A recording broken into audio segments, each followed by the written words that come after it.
Winfield, Here. that's our quorum. All right, thank you all for joining us. We'll move to approval of consent calendar. Is there a motion to approve consent calendar? So moved. Second. Motion and a second. All those in favor, please signify by saying aye. Aye. Aye. All opposed, please signify by saying nay. Ayes have it. Moving on to item number 3, RTA financial update. Mr. DeGroot. Jim, you're muted, Jim. Jim, you're muted. Thank you. I thought I pushed the button. It's that Zoom platform. Mr. Chair, members of the board, I'm delighted to present to you this afternoon the RTA financial update. I'm trying to take control of it right now, and there we go. We received $8.35 million during the month of November, representing sales tax collections during the month of September of this year. That is the second highest amount of funding that we have collected in the history of the RTA, exceeded only by the collections last holiday season in the month of December. That represents also over a 17% year-over-year increase from same month sales the year prior. One of the things that's kind of interesting about this is that if you look at collections during the month of September, those are actually fairly in the cyclical nature of RTA revenues. It's a very slow month typically. In fact, it is the lowest collection month. If you look at the average over the past 10 plus years of collections, it is the lowest month of the year for collections in the cycle, if you will. And now it is the second highest number. In terms of where we are with our budget year to date, as I mentioned to you, our November collection, again, representing the September actual sales, was 17.6% above the same year. Year to date, we're running almost 10.5% above last year. And as you recall, as we were going into the budget year, we recommended a very conservative revenue estimate, one that was 15% less than our original target estimate. So we were well in excess of our budget. It's really been a tale of two economies. We've seen some business areas, trade areas that have performed surprisingly well, others that are performing poorly. I've heard it referred to as the K-shaped recovery curve. I know we were talking earlier about the U and the V and the W curves. Well, this is the K. Some really big winners and some losers. The big winner has been prime contracting. Construction, this is the largest amount of money that we've ever collected in the construction category, at $1.13 million during the month of September. Year to date, that represents 12.2% of our collections. That even in the pre-recession years, we were running in the 11 to 14 range. Our biggest percentage was 14%. So we are clearly on a construction bubble, if you will. Looking at internet sales taxes, as we know, our economy has been shifting. We continue to see retail sales done remotely, and that continues. It'll be very interesting to see what happens with the holiday season, particularly with the concerns about social distancing and going out in the community in the current virus spread scenario. The trade group that has really suffered has been the hospitality group. For our purposes, what we're doing is referring to them as the restaurant and bar, amusement, and lodging industries. Lodging has probably been hit the most significantly. The bars and restaurants are of the three are probably performing the best, but that's not good.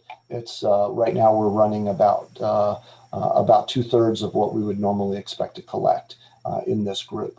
And as you know, the upcoming spring season is when we see a lot of increase. That's when we cyclically see the high numbers of revenue. And as you can see, it peaks in March every year. And last year we didn't have the March that we'd hoped. This year, with the number of cancellations, we expect that to not match anywhere near what we'd seen previously. As I mentioned, we're looking at a very odd recovery. We've got winners and losers. And again, our tourist confidence is going to be something that will have an impact on our total year-end take that we can't predict at this point. In terms of our budget performance, as I mentioned, we're well ahead of our adopted revenue budget, as well as last year's revenue collections. And with that, Mr. Chair, I'd be happy to answer any questions. Any questions? Mr. Chair, if I may, just want to recognize Chairman Norris was able to connect with us at the beginning of the presentation as well. Ned, good to have you. Thank you. Good to see everybody. All right, if there's no questions, then we'll move on to item number 4, RTA project update. Mr. DeGroot. Okay, thank you very much, Mr. Chair, members of the board. I'll be real brief. We have one project that completed since our last board meeting. That was the La Cholla Boulevard project. That is the third of the La Cholla projects over two different ballot items. This completes our work on this corridor. And you can see the number of the improvements. I invite you all to drive it. It's a nice looking road. As we were approaching the last board meeting, we had just completed the Broadway Boulevard project, and actually staff had a nice remote little celebration a couple of weeks ago to celebrate the completion of that project. The other project that completed over the summer was the Valencia Road Ajo to Wade project. That wrapped up that particular corridor. So we've completed now 3 corridors this year. Projects that are under construction, probably the most notable is Broadway Boulevard. We've been underway with that for a number of months. That's scheduled to be completed before the next holiday season. And there is a lot of work going on that corridor. Water and wastewater, the storm drain, large diameter storm drains underway, and currently they're paving or preparing to pave on the very west end of the corridor. So a lot of activity all up and down the corridor going on simultaneously with different phases of work. The Ruthroff Road project is continuing on. Traffic has shifted about a month ago. Basically, the westbound traffic remains on the westbound frontage roads through the interchange.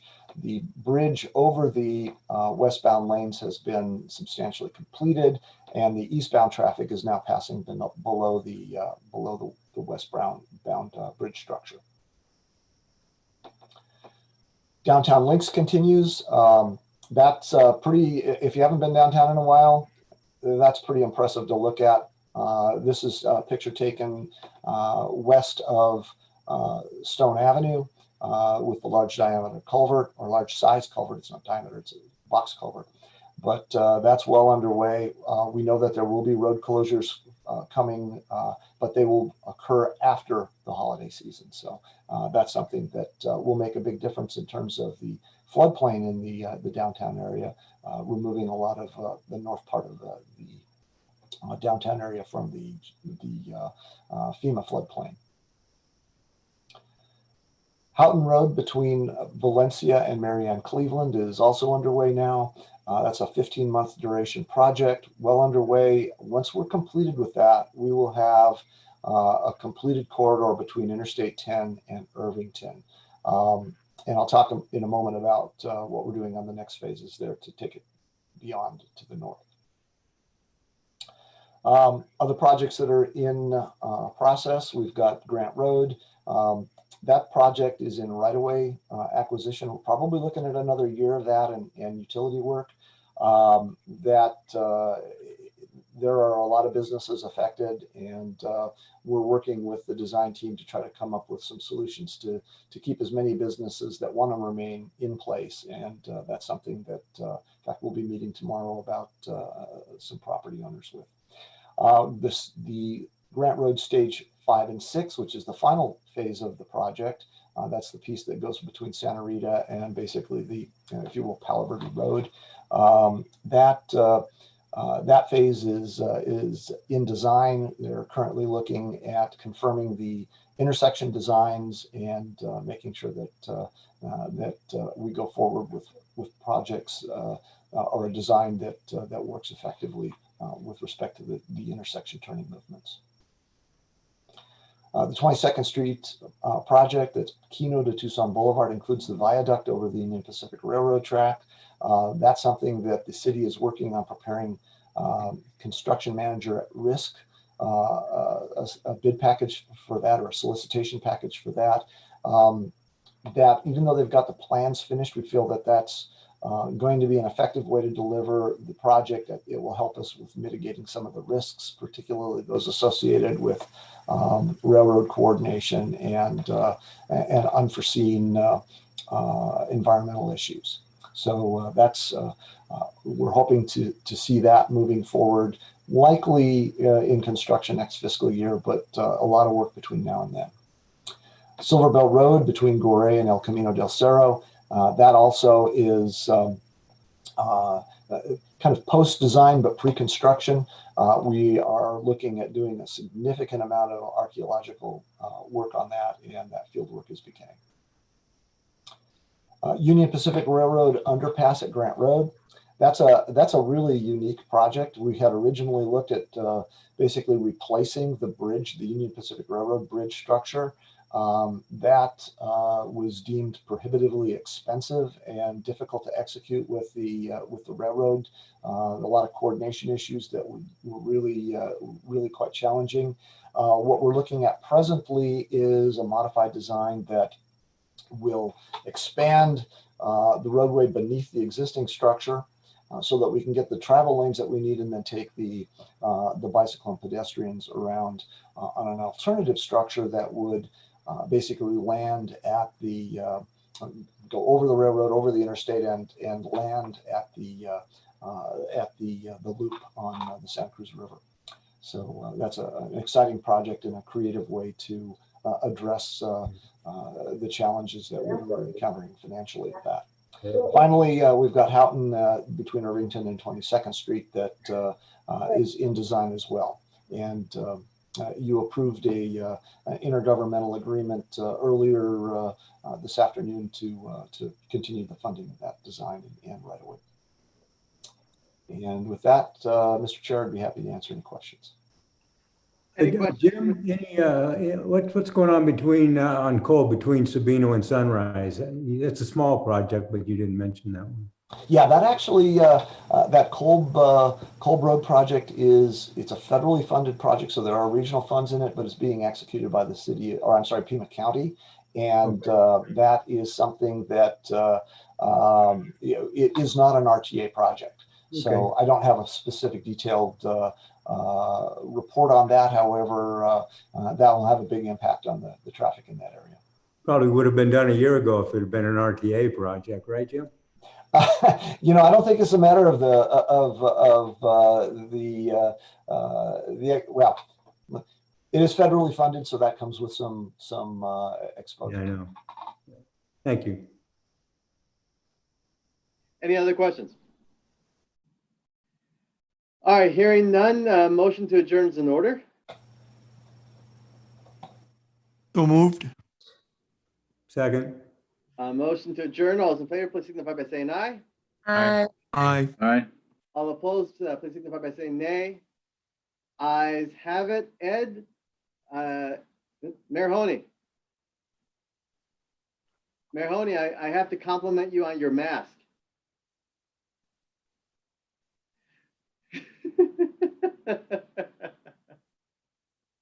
He's wearing a Pima County loop mask.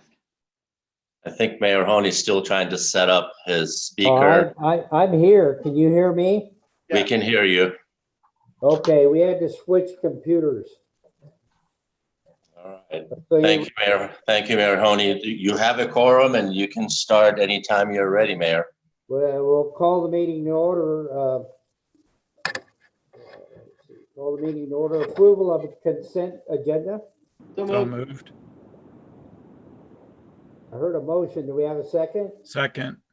All in favor? Aye. Aye. That passed. So we are to 2020 census update. Sheila Storm. Good afternoon, Chair and members of the Regional Council. The 2020 census concluded on October 15th. And as of that date, we had a self-response rate of 67.6% for Pima County, which was ahead of the 2010 census self-response rate of 65.9%. We have with us today Vicki McIntyre, Deputy Regional Director of the U.S. Census Bureau in the Denver region, and Maria Vianney Valdez Cardenas, a partnership specialist with the U.S. Census Bureau for Southern Arizona. Maria was very helpful in assisting us with our media outreach efforts for our campaign, and we really appreciate her support. Thank you, Maria. Now I will turn it over to Vicki, who will give us a brief update on 2020 census results and next steps. Welcome, Vicki. All right, thank you all. I appreciate your time on the agenda today, just for a few minutes to say thank you. It's great to see you all. I've been to a number of your PAG meetings in the past.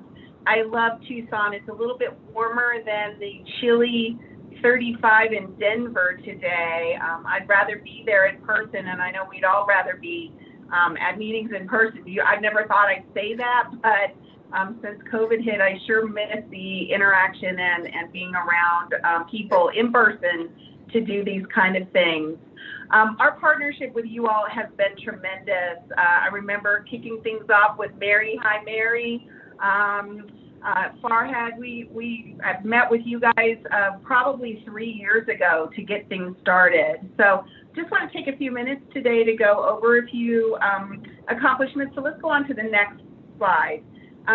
We're going to talk a little bit first about just what happened in 2020, what's next in 2021, and our ongoing data services that, of course, we offer free to our communities past the census. So the next slide, please.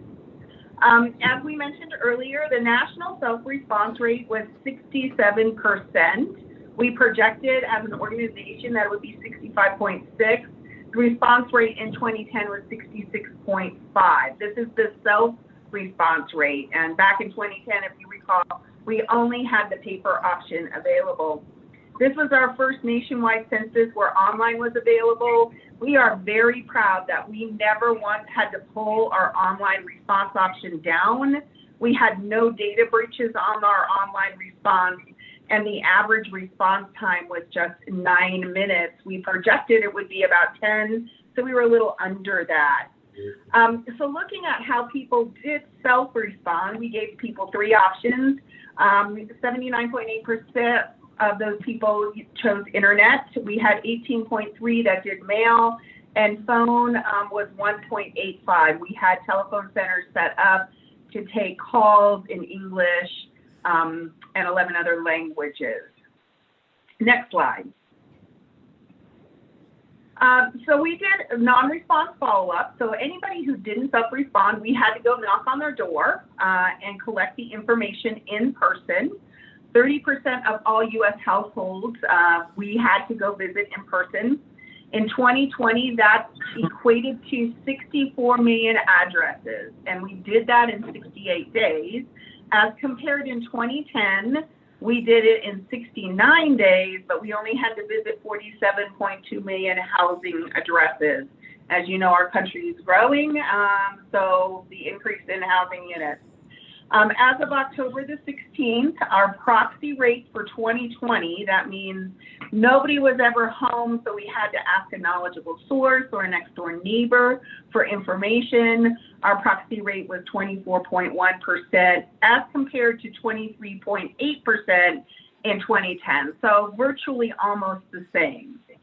We anticipated using some administrative records this census, and that we would get some data for some housing units at a rate of 22.5%, and we only actually ended up having to use administrative records in 13.9%. Next slide. Our group quarters and outdoor locations went extremely well. We finished on time. We feel very good about the data collection for group quarters, which includes people experiencing homelessness, nursing homes, prisons, that kind of information from those facilities. We did have a lot more than we did in 2020, and people often ask why that is. Well, as you know, some of the shelters, some of the outdoor locations, even some of the motels and hotels, because of social distancing and because of the pandemic, we had more places to visit because more locations were stood up once the pandemic hit and people had to be in facilities that weren't so crowded. I know a lot of the shelters and those kind of places actually rented out additional hotels and motels, which we had to include in this operation, which we did. So that did increase some of our numbers. So next slide. In our region, we have a 12-state region that we cover. We had 313 partnership and outreach specialists. As you mentioned, Maria was one of the key people there in Tucson. Tammy Parisi, who's on vacation right now, was also down working in that area. And many of you know Pauline Nunez, who's on this call and is kind of back overseeing all of Arizona again. We're very highly involved with outreach and helping local communities with information, enhancing their efforts, working hand in hand with you all. The mayor's here on the phone today with your staff in getting the census promoted. We hired in our region 48,439 enumerators. That was just in our 12 states. We had 50 local census offices, one there in Tucson, that helped run the state of Arizona. We had regionally 67,619 partners who actually committed to help do outreach for the census. And I know they're in that area. Sheila, you were really great in working with us on a lot of the communications that we did in southern Arizona. We had 11 of our 12 states that had complete count committees. Nebraska was the only one that did not of our 12 states. And we had 1,261 complete count committees with cities, counties, and other local governments throughout our 12 states. Let's go to the next slide. Here you see our 12-state region. You see the response rate for all 12 states. I jokingly say Nebraska is the only one that didn't do a state CCC, and they came in number 4 nationally. I don't know what's up with that, but everybody did really super well, and you can see there Arizona at 64.1. So let's go to the next slide, but let's bring it back a little more locally. If you look at what the national rates were in 2010, we put a chart together that shows here in southern Arizona, some of the different areas, what your response rates were with paper only in 2010 versus 2020 and what the response rates were. One of the things that I think was really beneficial this census, this was the first census where our tribal nations actually had the ability and opportunity to self-respond.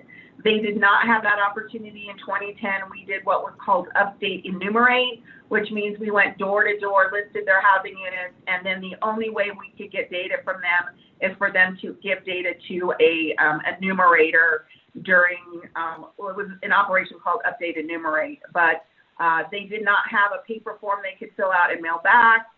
So this census, all of our tribal nations were also given the opportunity to respond by paper, internet, or by phone before somebody came to their house. So that was really an important change in the census. Next slide. So what's available? Today, the 5-year ACS data came out. Some of you may be users of the American Community Survey data, and that was released today.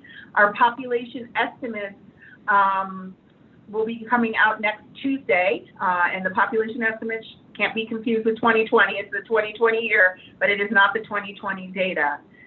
We do not have a specific date as to when we will release the apportionment counts to the president. We are trying to make it as close to the statutory deadline as we can, but we have a lot of data processing to do. We look for anomalies. We look for things that don't look right. We usually have about 5 months to get that done. We had 3 with the internet and the phone and paper. The ability to self-respond and have duplicates, our processing's gotten more complicated, and we only were left with 2.5 months to get those data released. So we don't have an exact date right now when we are going to release the apportionment count. Same with redistricting data. It is supposed to be delivered by March 31st or by April 1st of 2021. We still don't have set dates on that. However, we are mailing all of the support products, the maps, the shape files that will support redistricting.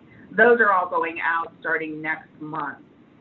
We do check the quality of our work very seriously. We do a post-enumeration survey that's taking place now to measure the quality of the data. That's where our over and under count comes from, and that is still happening right now. Just a reminder, we do survey work every single day out in the field, so just because the census is over, our field representatives, which are interviewers, are still out there going door to door collecting the ACS data. We collect data for 10 days the week of the 19th of each month for the unemployment rate that the Labor Department puts out. So we still have a lot of staff out in the field all the time. Next slide. I just mentioned some of those surveys.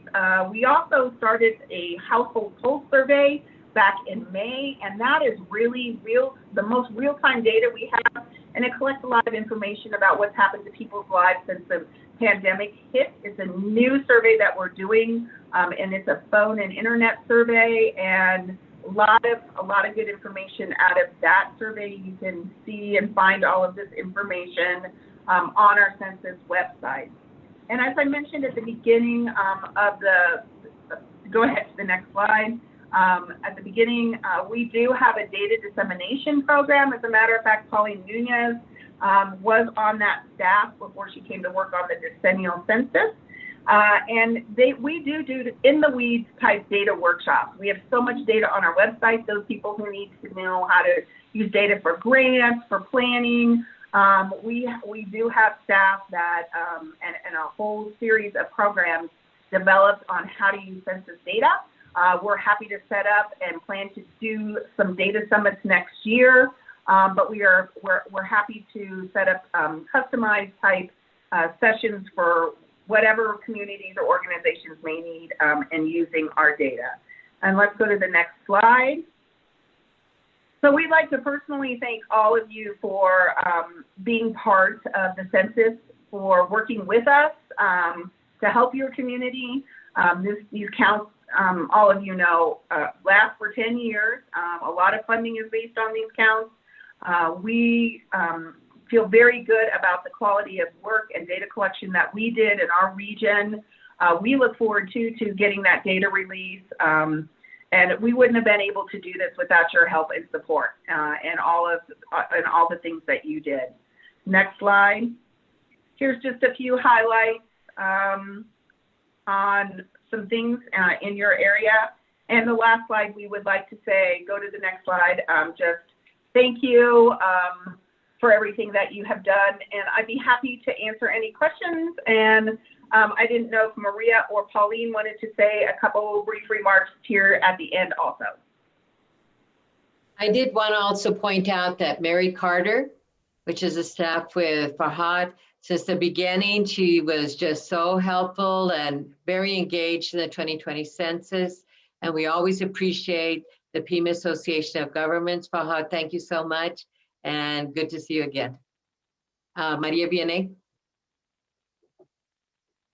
Yeah, I just wanted to say thank you to all the mayors and the Pima County supervisors and all the members of the Pima Association of Government for the great job and the opportunity to give to us to get this together and have a successful and historical census. Sheila, I appreciate all the work that we did together. You were great, and the Spanish campaign was the best. Thank you. Thank you. I have a question. You said the information would be available next Tuesday. Is that the final information or not? So next Tuesday is the population estimates release that we do every year, not to be confused with the 2020 census. So the data coming out next Tuesday is not the data from the 2020 census. It is our normal annual population estimate data. So no, it's not the 2020 census coming out next Tuesday. Is that state of Arizona estimate? Yes, those will be the state of Arizona estimates. Thank you. Any other Mr. Chair. questions? Mr. Chair, if I may, this is Farhad. Go ahead, please. Thank you, Mr. Chair. I just want to recognize that Chairman Jacopicio was also connected early on. So thank you, Chairman, for being able to join us. And then if I may, again, on behalf of our staff, I really want to thank staff from Census. They were very helpful, very responsive from day one, and we really appreciate their partnership. And I just want to thank them on our behalf. Thank you. Any other comments or questions? Thank you for a wonderful report. Thank you again for your time today. Thank We'll you. move on to item 4, Sonoran Corridor Tier 1 Draft Environmental Impact Statement. Jamie Brown. Yes, thank you, Mr. Chair and members of the Regional Council. The Arizona Department of Transportation, as the project sponsor, has been leading the multi-year Sonoran Corridor study in coordination with the Federal Highway Administration, the federal lead agency. As you may know, the Federal Fixing America's Surface Transportation Act of 2015 formally designated the Sonoran Corridor along State Route 410, connecting Interstate Route 19 and Interstate Route 10, south of the Tucson International Airport, as a high priority corridor on the National Highway System. Also, as noted in the memo for this item, in 2015, the PAG Regional Council approved a resolution entitled Pima Association of Governments Resolution of Support for the Sonoran Corridor, connecting I-10 and I-19 south of the Tucson International Airport as an addition to the state highway system and to help meet the region's future mobility and economic development goals. Additionally, in 2016, the PAG Regional Council approved adding the Sonoran Corridor Tier 1 Environmental Impact Statement to the PAG Transportation Improvement Program and programming funding for this effort from the State Highway User Revenue Fund. Mr. Carlos Lopez, ADOT's Corridor Planning Group Manager, is here to present information on the draft Tier 1 Environmental Impact Statement. Thank you, Mr. Lopez. I'll now turn it over to you. Thank you, Jamie, for the introduction. And thank you, Mr. Chair and members of Regional Council for this invitation to give an update on the Sonoran Corridor study. I am going to share my screen.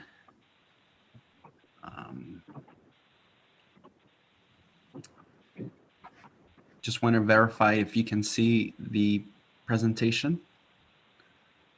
Carlos, we can see it. Great. Thank you. So thank you again. My name is Carlos Lopez. I'm with the Arizona Department of Transportation, and it's a pleasure to be here with you to provide an update on the Sonoran Corridor. The presentation for today will talk about the tiered environmental review process that the Federal Highway Administration and ADOT are following. We will also get into the project specifics regarding the study area, study needs, the alternatives analysis that was conducted, the preferred alternative that has been identified in the recent draft environmental study that was published in November, And then next steps as we look into 2021. We are currently in a comment period on the draft environmental document, so we'll talk about opportunities to provide comments. First off, the Federal Highway Administration and ADOT are following a tiered environmental review process on the Sonoran corridor. At this current tier 1 level, the project is being evaluated on a broad scale where we're analyzing 2,000-foot corridor-wide alternatives, proposing to connect Interstate 19 to Interstate 10. This is an early planning process. At this time, we're not getting into the specific design, specific right-of-way. This currently, this tier 1 is being conducted at a high-level planning process. The next step, after completion of the tier 1, the future tier 2 study would break down the recommendations from the tier 1 and get into the engineering specifics, the right-of-way needed, the interchange locations for this future interstate. And so we just wanted to highlight that tiered environmental review process. We're currently finishing the tier 1, and in that second step in tier 2, in a future study would highlight those specific engineering and environmental details. The study area for the Sonoran corridor is highlighted on the screen with Interstate 19 on the west and Interstate 10 on the eastern boundary. As Jamie noted, Congress designated the Sonoran corridor as a high priority corridor in 2015 as a future interstate. And so as we started this first initial environmental review process in partnership with our with PAG, we established this study area that includes the multiple jurisdictions, City of Tucson, Town of Sahuarita, Tohono O'odham Nation, San Javier District, state land, as some of the study partners in this study area. One of the first steps in this environmental review process is to identify the project need for this proposed future interstate for this high priority corridor. And so as we looked at previous studies that have been conducted on the Sonoran corridor, as we collected input from agencies and the public on the need for a future transportation facility, we identified that there is a need for a proposed facility, based on the expected growth in the region in both population and employment. There is also an anticipated increased demand, congestion on the roadways within the study area. And there's also a lack of connectivity south of the Tucson airport, connecting Interstate 19 and Interstate 10. And so as the study started to look into potential alternatives, the goal or purpose of the Sonoran corridor was to be able to address those identified needs and be able to serve the expected growth in population and employment, reduce congestion, and improve the level of service for traffic, and also being able to provide the linkage and connectivity for the two interstates south of the Tucson airport. The study team, in partnership with the PAG agencies and members of the public, went through an alternatives analysis process. And these were the top 3, what we call build alternatives that were identified, connecting Interstate 19 and Interstate 10. And so I'll just quickly do a summary of the 3. Alternative 1, connected in the San Javier District along Interstate 19, and then connected to Rita Road on Interstate 10, shown in the orange. Alternative 7 started in the town of Sahuarita, south of El Toro Road, and it went north along Alvernon Way and then connects to Rita Road at Interstate 10. Similarly, alternative 8A starts in the town of Sahuarita south of El Toro Road, heading north along Alvernon Way and connecting at Houghton Road on Interstate 10. So these were the three alternatives that were carried into the draft environmental impact statement, along with the no-build alternative for analysis on this project.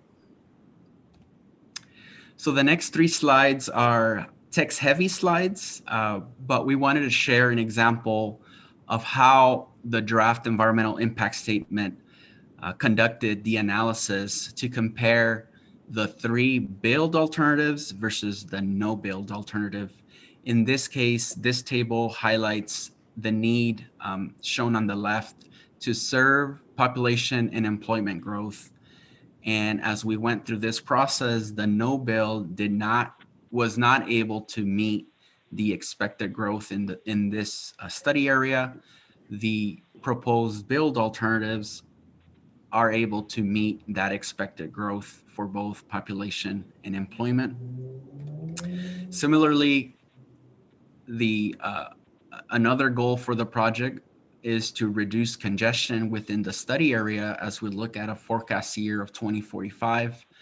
The no-build alternative, the existing transportation system, does not reduce that congestion. The proposed alternatives are able to reduce the congestion in different levels depending on the location of the alternative compared to the no-build alternative. And lastly, in terms of providing that linkage and connectivity south of the Tucson airport and being able to reduce travel times, the no-build does not reduce the travel times. The three build alternatives is able to provide that travel time and cost savings for the corridor. So the draft environmental impact statement was published on November 6th. So this report goes through the environmental review process and also documented the agency and public input that we've received to date on the project.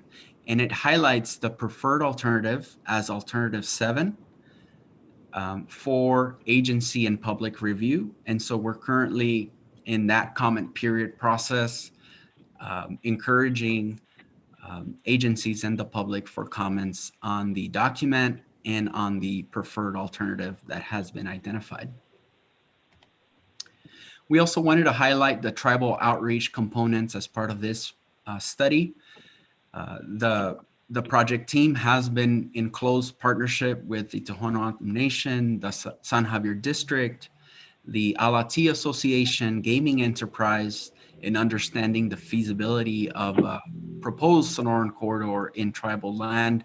We conducted meetings, attended community events, and also conducted a survey to the landowners in the San Javier District, which was documented in the draft environmental impact statement. We did host a public hearing on December 1st in Tucson, where we had 7 participants attend the meeting as part of this draft environmental review process. We also hosted a virtual meeting on December 3rd. We had 107 participants attend that virtual meeting. And again, as mentioned, the end of the public comment period ends on January 8th, 2021. As we look at next steps in this process, we're currently in this draft stage where the study team has offered a preferred alternative for public comment and review. The next step is to publish the final Tier 1 environmental impact statement in a record of decision, which is anticipated in the summer of 2021. So the final study will include any changes based on the input received during this comment period. It will also include a phased implementation plan that would break down the proposed corridor into multiple phases. and could serve as a roadmap for future implementation. Currently, there is no funding for design or construction. There's no timeline for the Sonoran Corridor. The phased implementation plan, again, could serve as a roadmap moving forward in terms of cost and in terms of the specific phases for this project. And the final environmental study and record of decision will identify the final alternative as part of this process. So as part of this public comment period, we do have multiple methods where we're collecting comments. We did have the 2 meetings last week, and there's also a telephone line, and project email, mail, and our online website has also an opportunity to submit comments. So we encourage all agencies and members of the public to provide comments on the document and preferred alternative. With that concludes my presentation. Thank you very much again for this opportunity to provide an update. Do we have any questions from the board? Thank you very much. Mayor Honey, I do have a question. This is Regina. Oh, yeah, please, Mayor Romero. Thank you. Carlos, I just wanted to ask about how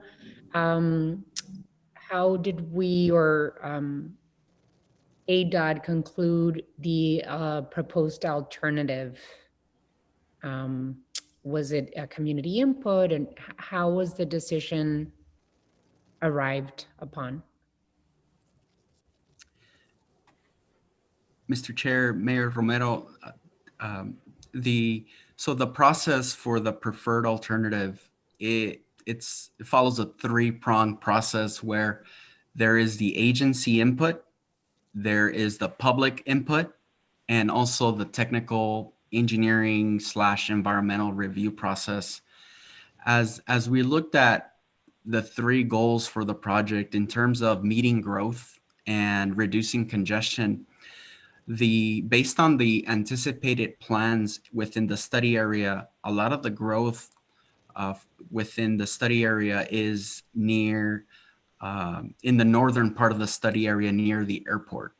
And so in terms of the technical review analysis in meeting the expected growth, the alternatives that had that connectivity in the vicinity, in the northern part of the study area, rated higher in being able to meet the expected growth. We also received input from agencies, City of Tucson, Pima County, in support for connectivity and bringing it closer towards the northern part of the study area where that expected growth is anticipated. And so the draft environmental document that we published goes through that sort of in more detail, but in general, those were the parameters that led to the preferred alternative.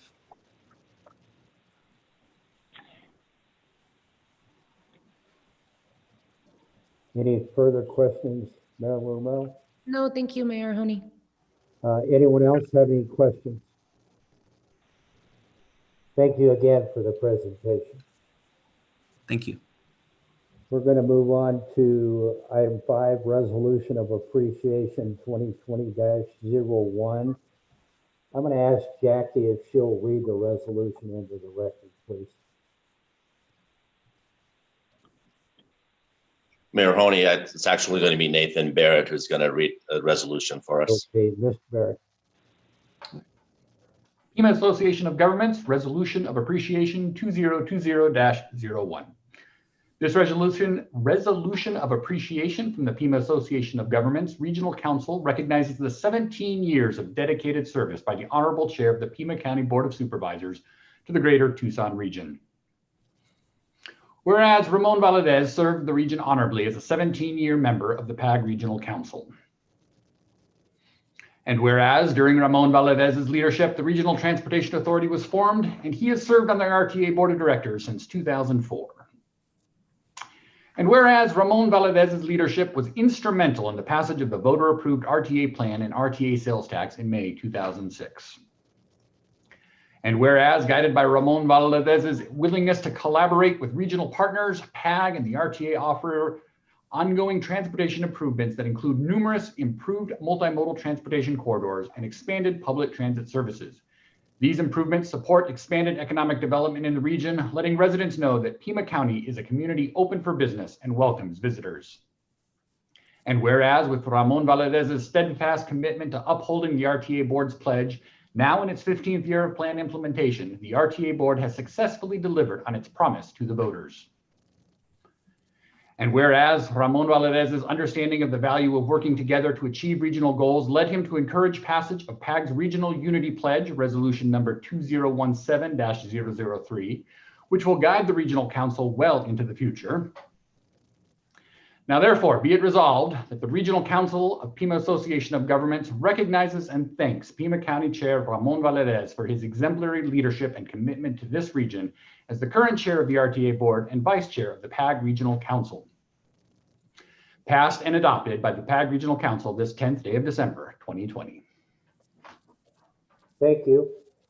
I'm going to make a few comments, and then I will give each and every one of you opportunity to make comment. Mr. Chairman, Ramon, you and I are the only two people left from the start of the RTA. And it's truly been an honor to work with you. I think because of your leadership and your insight, we were able to put this package together countywide. And I've always enjoyed working with you. We don't always agree, but we've always been respectful. And I think it's because of individuals like you that this county is able to move forward. So thank you very much for your service. Thank you, Ed. Anybody else like to make a comment? This is Mayor Winfield. I'd like to express my appreciation to Chairman Valadez. My association with the chairman has been limited, but I certainly want to recognize your public service, your commitment to the region and to Pima County. I'm reflecting on some of our recent interactions, Chairman. I really appreciate your responsiveness at the outset of this. Has nothing to do with transportation, but the pandemic, and specifically when there was the discussion about the mask mandate resolution. I appreciated the fact that your willingness to listen to the concerns about masking 2, 3, and 4-year-olds and making that change to increasing the age to 5. 2 and 3, 4-year-olds can't speak for themselves in these kinds of forums.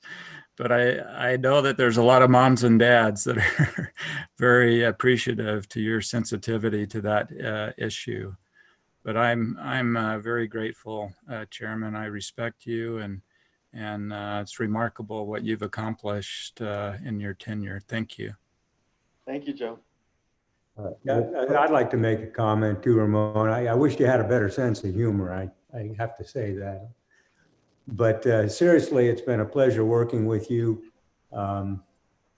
Your ability to express yourself evenly and unemotionally and with a sense of humor has always been greatly appreciated by me. I'm going to miss a lot of you folks. This is my last year on the board too. And it's a well-run organization, and certainly your involvement over those 17 years is a big reason why. Thank you, Mike. Thank you. Any other comments? Chairman. Mr. Chairman. Mayor Romero. Thank you, Chairman. Really appreciate it. I just wanted to recognize my friend, Chairman Ramon Valadez, who has, we really have known each other for a very long time. As a matter of fact, he went to college with my husband, and they have been good friends. And he laughs because those two, when they get together, it's Mr. Hammond, you've talked about his sense of humor. When my husband Ruben and Ramon get together, I have to leave. She does. So you and I have gone through many different campaigns, have worked together in one way, shape, or form. I served 10 years on the Pima County, for Pima County, and as a neighborhood reinvestment program coordinator, as a youth employment program coordinator.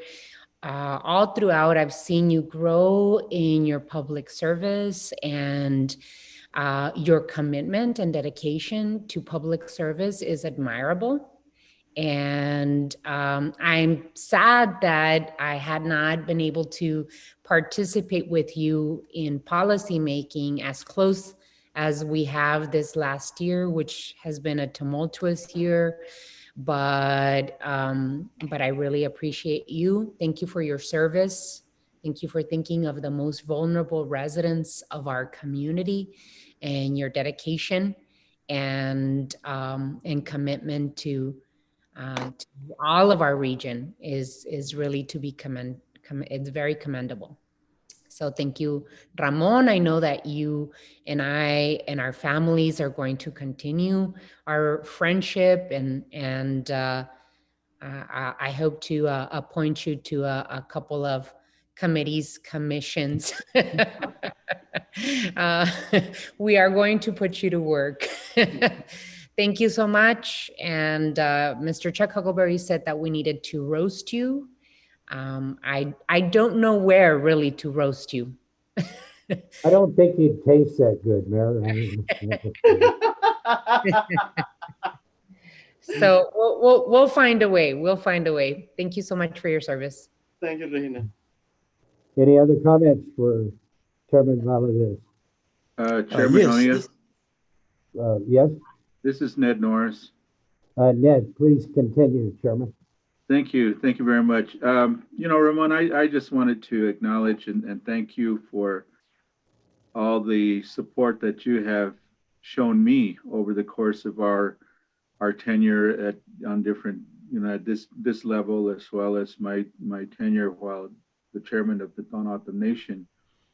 You know, there were times when I would call on you and ask for your thoughts or your ideas or some guidance and on different issues that I had to be able to deal with. And so I just wanted you to know that I appreciate you. I appreciate the relationship that we've been able to establish.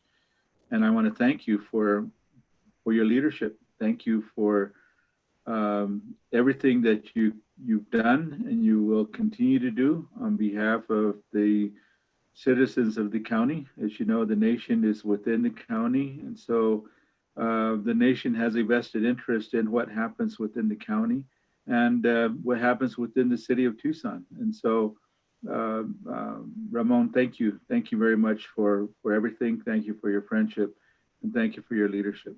God bless you. Thank you, Ned. God bless you too. Thank you. Any other comments? Mr. Chair, this is Peter Pascoyaki. Peter Euclipicio. Yes, sir. Mr. Chairman. Bueno, Ramón, ¿qué podemos decir? Ramón, con todo fe del Señor, le pedimos una bendición para que te cuide en estos pasos que vas a tomar. We ask our Heavenly Father to protect you, take care of you. Because these years that we've all served together, mayors, supervisors, tribal chairs, we all need a blessing. We all need to know that the work that you did was not just for one, it was for many. We are truly blessed to have folks that serve at this level. And with your leadership, your professionalism, and the way you conduct every single time you address issues, one can only feel safe and know that there's that type of person like Ramon Valadez to serve at that level and serve all our people in the county, all our people in the tribes, all the Latinos, all the people that make this county who it is. So for me, it has been a pleasure. You have a friend for life. If you ever need anything, please give us a call in my office or Pascuayaki, and we will try and work on things just the way we have done in the past. So thank you. God bless. From all our people to the newest being born, this county is a lot better for all the work and hard efforts you have done through your life and the things that you care about. You are a friend to this county and the state. Thank you and God bless. God bless, Peter. Thank you. Thank you. Any other comments? Yes, please. This is Bob Tesso, South Tucson. Mayor Tesso, please. I'd like to thank you, Ramon, for all your help that we've received. All the you're a person who just is always looking towards community. You've attended several of our events since I've been mayor, and I want to thank you for being that community person. I mean, sometimes, as you know what I mean, you're within a block of where I live, continuously, over the last 15, 20 years, I know that you've been around here, there, throughout the community. You've been advising me as a new mayor, a newcomer to the political scene, period. And I've enjoyed working with you very much. I hope that you will count on us to help you with in the future and anything that you might have ventured into. And with that, I know that our community of South Tucson finds you to be a true friend, as well as the partnership that you and Mr. Elias had, who is also a true friend to South Tucson. Thank you very much. Thank you, Bob. Any other comments?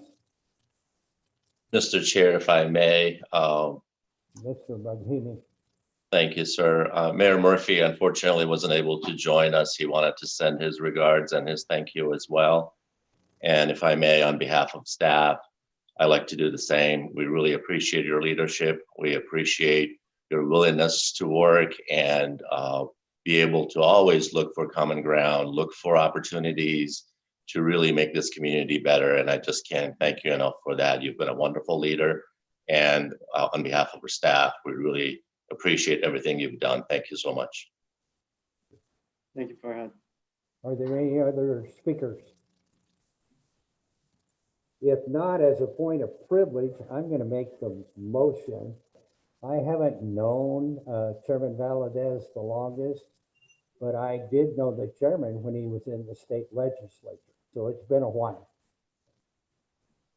I'm going to make a motion to approve the resolution 2020-01 to the Honorable Chair of the Pima County Board of Supervisors, my very good friend, Ramon Valadez. I'll ask for a second. Second. Second. We have a second. All in favor? Aye. Aye. Aye. There's not going to be anybody opposed.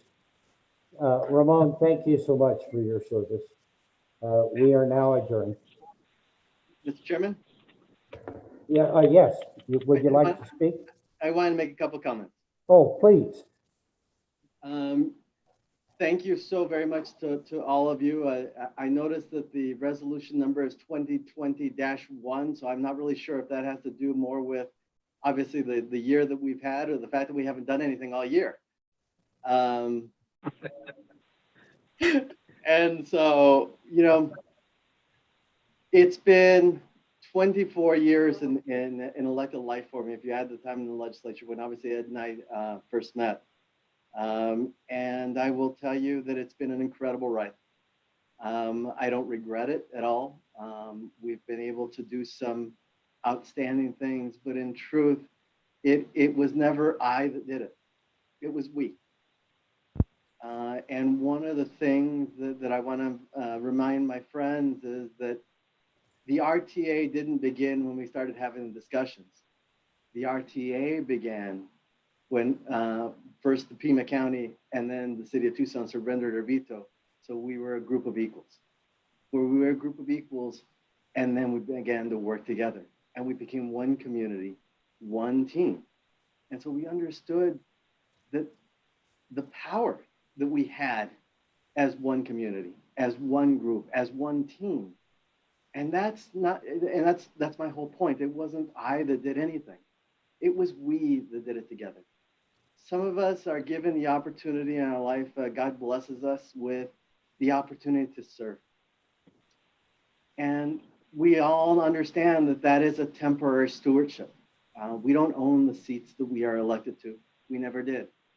But rather, for that part of our life that we share with our friends, that we share with our community, we have the ability to make a real difference so that generations down the line, they won't remember our names, but they will remember our deeds. They will remember the results of those deeds. And in truth, I am grateful to all of you and to all of those that I've served with. Ironically, I was looking at how many governors, presidents, legislators, supervisors, mayors, council members that I've served with. And if you put that all in together, and I've served with one county administrator, who my friend Mayor Romero talked about. And Mike, as you know, I can't go away without a few laughters. But the truth is, it's been a wonderful ride. It really began when I was in college, and frankly, I said an unexpected yes to a question I never thought I'd have, and it's led me here. And I am truly grateful to all of you. I am grateful to our community for this opportunity. I'm grateful for whatever that was on the screen. And thank you.